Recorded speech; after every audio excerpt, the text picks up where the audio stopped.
Joining us on the Heister Automotive Group hotline, it's Andrew Carter, News and Observer. I just realized, Andrew, you're literally down the street from us. Did you not know where our studio was? No, I didn't. You guys don't have the flashing neon sign up yet. I mean, we do have our names on the glass in front of the door. Okay. I mean, there is a building not far from here that has News and Observer on it.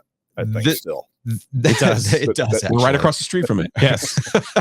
That has not been accurate in about 4 or 5 years, I think. And I guess the reason why I'm a little annoyed that you didn't come and visit us is because I know you get out and about. I know if you really want to do something, Andrew, you will go track down that person. We're easier to find than Randy Woodson. Seriously. All right. So you wrote about this in News and Observer. Randy Woodson, chancellor at NC State, the guy who ultimately makes the decision for things like, who wants to expand the ACC? Should we give invites to Stanford, Cal, and SMU? It's been widely reported that NC State was the school that flipped. Randy flipped. But we haven't been given an explanation as to why they flipped. So have you been stalking Randy Woodson? Not entirely. I should say and preface this that, Luke DeCock, our columnist, was there. He goes to every Centennial Authority meeting at PNC. Of course, Woodson has to attend those given the ties between NC State and PNC and the Hurricanes. And so Luke texted me that day and said, "Hey, Randy's here. I'm in the meeting. I'll try to make a go at him, but might be good if maybe we have somebody outside." And so Randy's MO at these things, and Brian Murphy, who you guys have talked to a bunch over at RAL, he's made a go of it pretty much every time. He's been diligent. And Brian got Boo Corrigan recently at a faculty athletics committee meeting that I've been going to all these meetings the past couple months, and that was the one I missed. and Boo talks, so that was funny how that went. But yeah, Luke texted me, wound up waiting outside. Randy normally skirts by questions and tries to rush out as quickly as he can. And I was waiting for him. I think it's important for a person in his position, the leader of the largest public school in the state, at least the largest ACC public school in the state, casting the vote that ultimately decided things. And yeah, some people have made the point that, every vote counts equally. Why not track down Nina King at Duke? Why not track down other folks? I mean, it's because NC State played a pivotal role in this, and that's been well documented. It doesn't happen unless NC State changes its mind about expansion. And so I think Randy should address it. I think he owes people. I think he owes alumni. I think he owes the athletes who are going to be affected by this at NC State. Again, it's a public school. He gets paid a lot of money to make difficult decisions and answer tough questions. And so that was the reasoning behind being out there in the hallway, trying to give him the opportunity to talk. I've tried so many times with Randy. It was like an inception moment for me. I know you have for sure over the years. Yeah, I mean, and the only thing that rankles me is when people, like you said, go talk to Duke or Wake Forest. Duke and Wake Forest, as private schools, have every right to tell us, go pound salt. Yeah, I do not think North Carolina and NC State have that right. I think they have. They should be held accountable. And North Carolina has at least been. They put out statements for heaven's sake. Andrew wrote in his story, yes, North Carolina has explained their stance. It would be perfectly acceptable for NC State and Randy Woodson as the leader of NC State to explain his stance. This is the same query I had when he voted for Mark Emmert's contract extension as the president of the NCAA. Why did you vote for this guy who's clearly an inept leader? Yep. And he still has never answered the question why he voted for Mark Emmert. So this is par for the course for Randy Woodson, and good for you for trying to get an answer out of him.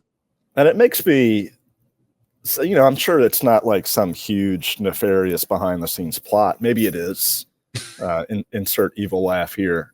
But it does make you wonder, what really went down. The more he doesn't want to talk about it, to me, the more suspicious I get.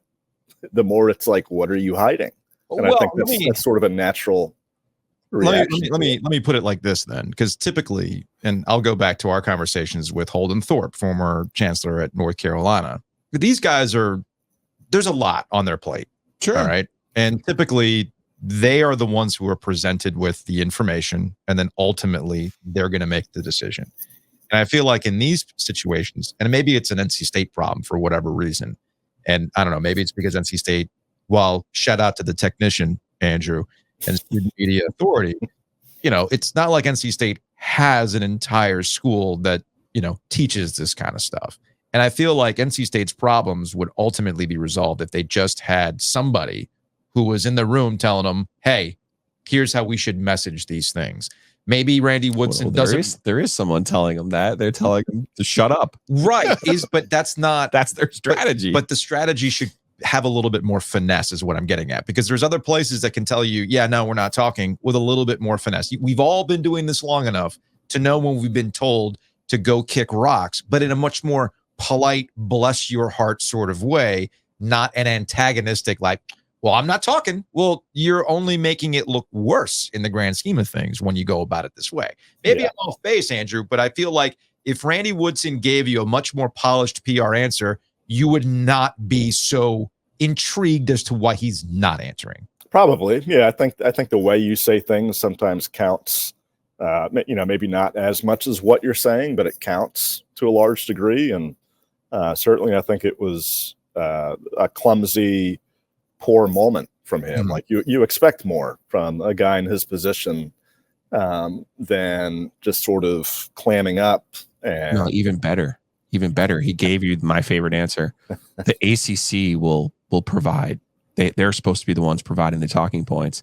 And every single time in the last 25 years, Andrews, how many times has Amy Yacola told you, we're just doing what the schools want us to do. Yeah, we don't make any decisions. The ACC doesn't make any decisions. It's all about the schools. Right. And now here's Randy saying to you, we didn't make any decisions. This is from the ACC.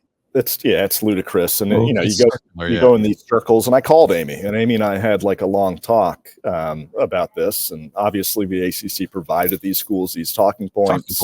Yeah. We saw this for you. Matt Brown over at Talking Points, I put that in the newsletter, and it's all very basic boilerplate talking point stuff. Yeah, but it's like you have an obligation to go beyond that if you're Randy Woodson. Like, you can't just expect to make this huge move and decision and cast this vote and put out a statement and that's it. Like, that's absurd. Like, he should know better that, hey, eventually I'm going to have to explain myself. And to me, this is not going away. Yeah. This isn't something that you handle once, in terms of making the vote and then the story just dies. I think Randy is going away, though.